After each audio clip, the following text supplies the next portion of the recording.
جانا نہیں جا سکا، مجھے پورے عمرے کا ثواب ہے، میری نیت تو تھی، میں نیت کر لوں، میں نے کسی سے جھوٹ نہیں بولنا، دفتر کے اندر میں لوگوں کو نفع پہنچانا ہے، کوئی بھول چوک ہو گئی، کوئی غلط منہ سے الفاظ نکل گئے، کوئی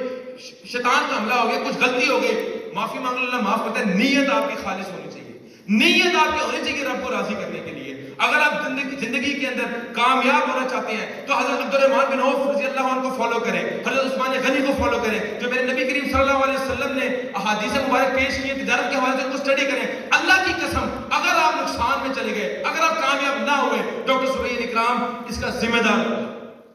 ایک بندہ چلے، آج آپ کو میں چیلنج دیتا ہوں، ایک تھاٹ پروکنگ ہے، میرے پیجز اور شاہ صاحب کا پلیٹ فارم کے لیے حاضر ہے، ایک بندہ دکھائیں، ایک بندہ پورے کائنات کے اندر جو اللہ تعالیٰ کے فرما برداری نہ کرتا ہو، اللہ تعالیٰ کے اصول کے مطابق کاروبار نہ کرتا ہو، وہ ناکام ہوگا۔ ایک بندہ دکھا دے، ایک مثال پورے معاشرے میں دے دے، ایک کہ یار یہ ناپ میں کمی بھی نہیں کرتا، یہ جو ہے وہ اخلاق سے بھی پیش آتا ہے، یہ جو ہے ملاوٹ بھی نہیں کرتا، یہ جو ہے وہ لوگوں سے حسن سلوک بھی کرتا ہے، غریب ہے، ایک مثال چاہیے، ایک۔ اللہ کی قسم اس شخص سے پوچھیں گے، وہ کہے گا الحمدللہ جو اللہ کا میرے پہ کرم ہے، وہ کہ یہ میٹر نہیں کرتا بینک سٹیٹمنٹ کتنی بڑی ہے، یہ میٹر ہی نہیں کرتا۔